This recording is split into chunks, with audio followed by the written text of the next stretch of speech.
would you say that the sex that you've had on camera is like just dramatically crazier than the sex that you've had off camera throughout your life? I think it depends. Like, good sex is definitely contextual, because like I've had good sex on camera, but I've also had good sex that isn't insane off camera, because you have that like really close passion. And when you on camera, you have to think about angles, opening up, lighting, sucking in. Do I look pretty here? This angle, da da da. So you can't lose yourself in the same way. It's something, I think that's a skill as well, is being able to do that without thinking, so you can still be in the moment during having sex. But like the closeness and the passion that you can do off camera, because you can't fucking get an angle in there if I you're know. like this I with hate someone. having to open up all the time. I'm like, just smush into me. That's Fuck the, it. That's the you kind know? of sex I really like. Yeah. So, but That's why just having sex on camera is probably not going to ever be satisfactory for most people, I think. I think a good mix of both. But then equally, I've been able to do things because it's on camera, Right. in a safe way. Like I can explore myself way more on camera than I can off camera, because you can't Like what trust kind of anyone. stuff? Like BDSM stuff. Like I Yeah. can't have a one night stand and be like, hey, fucking tie me up from the ceiling, you know. Right. But I can do that with kink, or like girls in my like tiny little village. The gay scene is very small, and I I've would always assume. wanted to explore like sex with girls. I fancy girls. I fancy the fuck out of girls. So it's nice to explore that as well, which I didn't have the chance to before either. So you'd never been with a girl before you I started? had, but like you can't get too involved, because it's like everyone knows everyone. Yeah, And you're like, oh, they that part. You know what? It's not. If you live in a town of 2,000 people, picture how many people go to the like local bar. Because And then picture how many people are in the gay Oh yeah, community. that's like out of 2,000 people, it might not even be anyone Yeah. of note who's like actually trying to hook up that's Yes. gay. For I mean, sure, and yeah. then Brighton's like the gay capital of the UK, so they have great gay clubs there. So I'd Okay. go there, but then everyone knows everyone. It's like that person you knew in school, that person is that person's Yeah. sister, you know. So it's, you can't have anonymous good sex and explore yourself that freely, because That's it's why always tied shout places. out to big cities and dating apps, because that's like your best way that you're going to be able to have a bunch of indiscriminate sex without That's like true. getting this There's reputation. no ties. Yeah. Yeah, that's a very good point. Yeah. Shout out to the dating apps. Okay, but throughout your time here in America, have you like developed real friendships with other women, or have you been able to get into anything romantic with guys, or has the superficiality of this city permeated your whole existence out here? I think because the communication style is so different, I have to approach friendships and relationships in a very different way. I also am yet to create myself like a social life here. I don't really go out. I'm trying to be sober at the moment. So going out and drinking and where people would meet people is not areas that I am. Equally, I'm not trying to get chatted up at a gym. So the places I go to, I'm not like dabbling in conversation. I've made like a few good friends that I treasure and I'm happy with. Sex workers? A couple of them, yeah, and then some of them like have ties to the industry but aren't sex workers themselves. Relationship wise, no offense, Adam, but men in LA are trash. Like that. Go on, tell me why.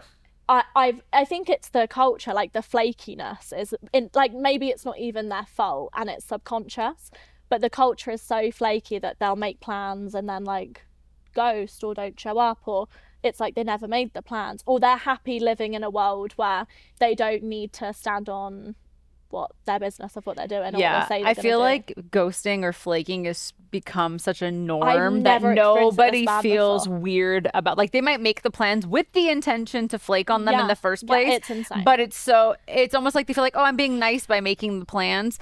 But then flaking is so acceptable now that it's okay. And It's also everyone has wild. too many options here. I agree. There's always something better. Yeah. Yeah. So then even with dating, I haven't been on a dating app in like 10 years, but it's just like, just forever, the options are Yeah. unlimited. I so- deleted all of them off my phone. They're banned. They're not allowed on my phone anymore. I had like, I want to say like 2 dating experiences last year, and they were just so horrendous.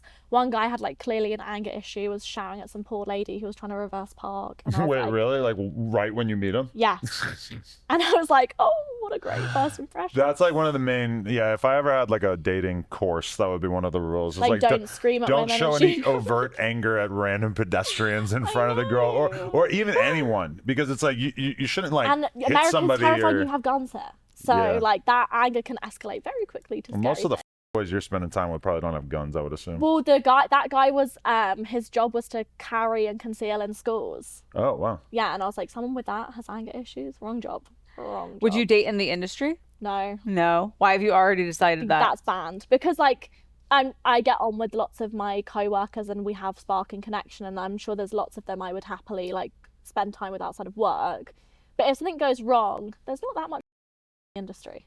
So you're cutting that person out from working with. Scarce resource, yeah. But you Or- can still yeah. shoot with your ex-girlfriend, right? Yeah, but it'd be awkward. And like, what if there's bad blood, or they say to the director, we don't want to work with her? Like, you could lose out on good career opportunities because you've dated within the circle. And the circle is small, and everyone's dated everyone. You piss off some girl because they dated them. But it's crazy because for the guys, I think there's actually probably like more risk, because if you get into a relationship with a fellow female star for a couple months and it goes badly, she's got way more power to X you out of scenes than you have to like get her knocked out of shit. You I know? agree, but then again, like the good, I work with the. It's why also it makes me laugh when people think people in porn have like really high body count. We work the same over and over again. Right. I had the same dick like 15 times. It's all that happens. But to the red pill community, 15 is like way too many yeah, for a that's, woman in her mid-20s. Hell no, 15 dicks, you're a yeah, but I go to like it's work, so it's not like,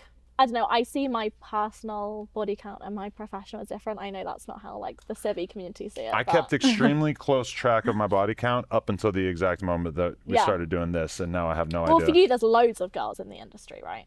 Yeah. You mean there's loads of girls to hook There's up with? prob- Yes. Yes, but Oh, there's probably okay, more yeah, girls yeah. than there are guys, is what I'm saying. No, Like, yeah, you yeah, probably yeah. work with lots of different new talent, whereas I'm working with the same guys again and again and again. Right, which is probably like from the boyfriend perspective, that probably is just as bad Yeah, to them. 100%. Oh, you get by this dude that you've And it's also like they fucked have chemistry every and- couple months or every couple weeks for the last couple years. Like, you guys clearly have something going on. That's like the Yeah. insecure boyfriend perspective Yeah. for sure. Yeah. Yeah. But like, I mean, like marriage and kids is very important to me. I'm well aware I've made the pool of who's gonna want to do that with me very small, being in the sex industry. You'll be fine. But Don't I listen to can't. them. It's something I like weighed up in my head, and I wanted to do it so bad. I was like, I'm not gonna like live for my future self because I want kids. Like, I'm still gonna do what I want to do.